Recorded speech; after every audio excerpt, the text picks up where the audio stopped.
And also we have to imagine that today only it's every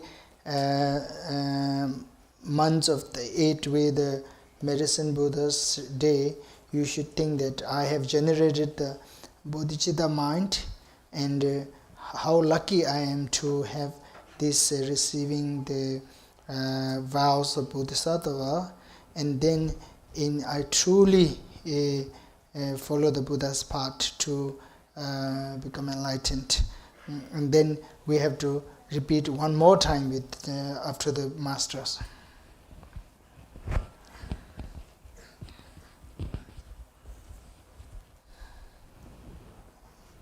Hôm nay là ngày mùng 8 tháng 9 âm lịch theo Tây Tạng đó, lịch Tây Tạng, thì hôm nay là ngày mùng 8 tháng 9. Thì hôm nay là ngày vía của Đức Phật Dược Sư. Cho nên mỗi tháng đến ngày mùng 8 âm lịch thì mình hãy nhớ rằng ngày hôm nay là ngày vía Đức Phật Dược Sư, và mình hãy tưởng tượng rằng là mình may mắn phước đức như thế nào. Mình đã vô cùng may mắn phước đức ngày hôm nay mình nhận được cái Bồ Tát giới vào đúng cái ngày của Đức Phật Dược Sư, và mình nguyện rằng từ nay mình sẽ theo Phật đạo, tu tập theo Phật đạo để mà giải thoát tất cả chúng sinh, để giúp tất cả chúng sinh cũng đều thành Phật giống như mình. Thiên địa đa sẽ trí bù yu, Thiên địa đa sẽ trí bù yu, mi si ba lek bara tho, mi si ba lek bara tho, Thirin sanje rik su che, Thirin sanje rik su che, sanje se su tha gyuru to, sanje se su da gyuru to. Ta dine, ta ngone tane chanchu ke sem de kyen yu de pa yu che ne, ta di nge me sem labja da, ane juksem tamcha di che ne, ta ngone tane simchen ji tuen zhubi sam ne, o te sambe kwa ne ya, ane jende tengma chik chiro che. Now here, after you receiving the vows of Bodhisattva vow, you should imagine that in Bodhisattva, normally the bodhicitta mind, they have a two one. One is aspirational bodhicitta, one is ultimate bodhicitta. So here in the ultimate you should generate a strong sense of taking commitment that I wanted to in future I will be the benefit all the sentient beings, and by actually putting the dharma into actions. So you should, in future I will do, till now onwards I will be always benefit the sentient beings. And then repeat after master. Sau khi mà mình đã nhận được cái Bồ Tát giới từ ngài Kim Cang Tát Đọa, từ ngài Rinpoche, tức là từ ngài Kim Cang Tát Đọa đó, thì mình phát cái Bồ Đề Tâm. Bồ Đề Tâm có hai cái Bồ Đề Tâm. Một thứ nhất là Bồ Đề Tâm tương đối, và thứ hai là Bồ Đề Tâm tuyệt đối. Bồ Đề Tâm tương đối là cái tâm, cái Bồ Đề Tâm tuyệt đối là cái tâm hướng nguyện là mình sẽ từ nay mình sẽ tu tập hành trì theo Phật đạo để mà làm lợi lạc tất cả chúng sinh bằng cách là thực hành những cái đức hạnh ở trong cái đạo Phật, trong Phật đạo. Thane dagi chine kya, Thane dagi chine kya, Rikdan tunbe le tsam de, Rikdan tunbe le tsam de, Kyeme chunbe rikde la, Kyeme chunbe rikde la, Nyokpara mingyuru te dara cha, Nyokpa mingyuru te dara cha. Ta dine ngege ambeta ameda kundala sida loma sang yundu kala, ta ngaranzo tegi nabana shingi, ta nganzo ane soso rangone choba che yao ma re, che ta tongchang chi chene, che tamje la ngone thu yo ma re ti dung da ni da ge chine ja se ta ge da se ge ti ane chanjubodo da ni gyapsu che sibe da te yu de ngone thu pyo che yo ma re ta me ba re ve se na me wa ma re te ne ta ba re te ne ta ba tam re pena bi chose di na chose di ma re kang ba de ma re di ma re ta khanga ti ma re ta ma ne ta ne te ne ta ba tam re nga je phongbo da ya ja da choba kanga la te ne ane ta sha chu che re samne ane samlo shi ta ro shi ane la ba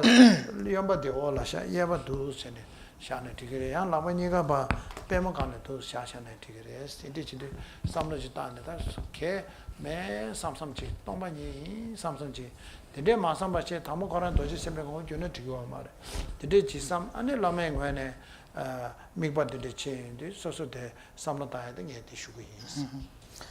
here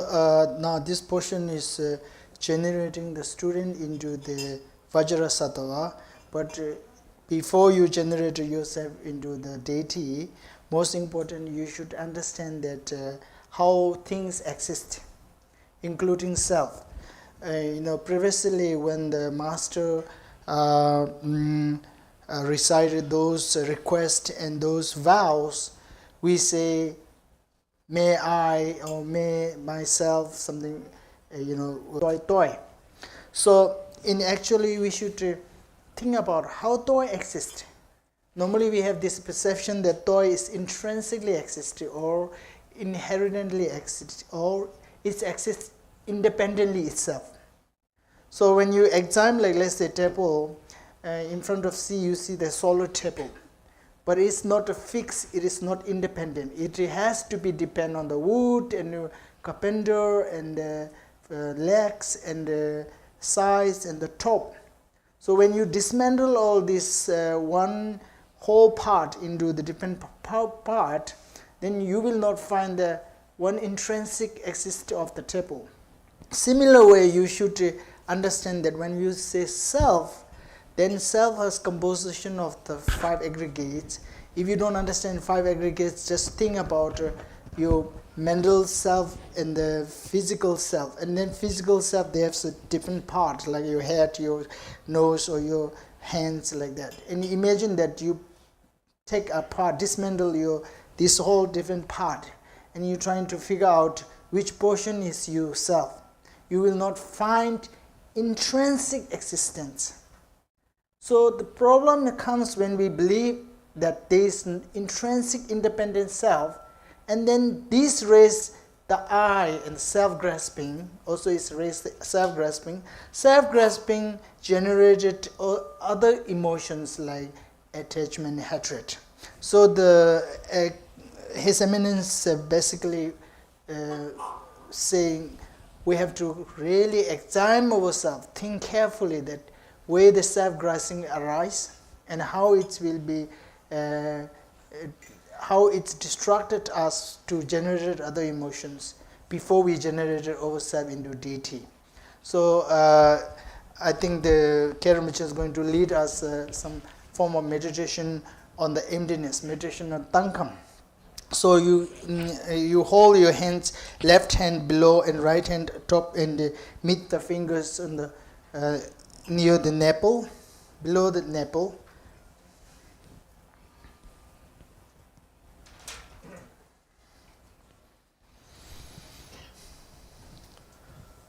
Và bây giờ thì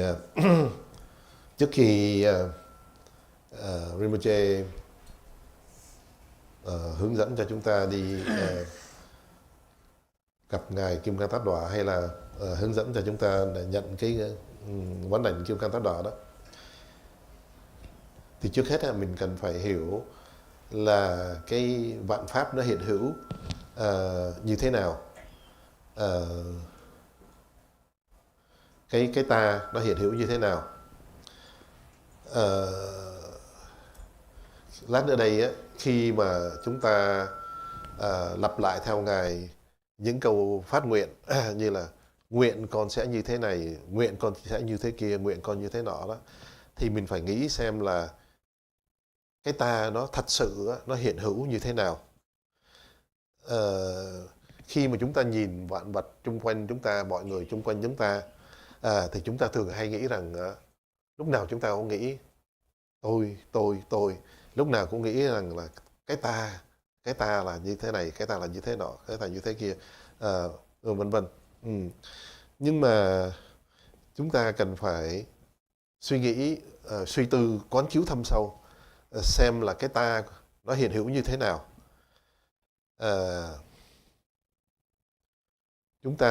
Nếu mà chúng ta để ý